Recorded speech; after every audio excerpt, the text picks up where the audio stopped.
Hello guys, welcome back. In this video I'm going to show you how you can easily send WhatsApp message to someone without saving their number. Be sure to watch the video to the very end so you don't make any mistakes, and of course do not forget to like this video and subscribe to my channel. So let's begin, and first open up any web browser. Then at address bar start typing wa.me,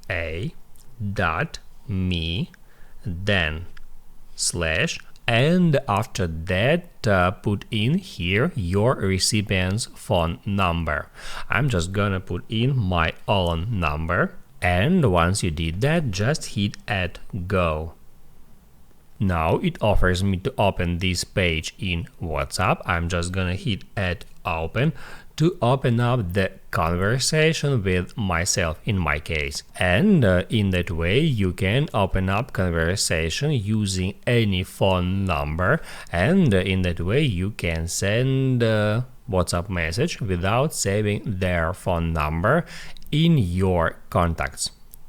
Now you can write down in the comments below if you have any questions about that tutorial, and also I recommend you to check out my WhatsApp tutorials playlist, which you can easily find in the description. Hit the like button if you like that video, and see you in the next one.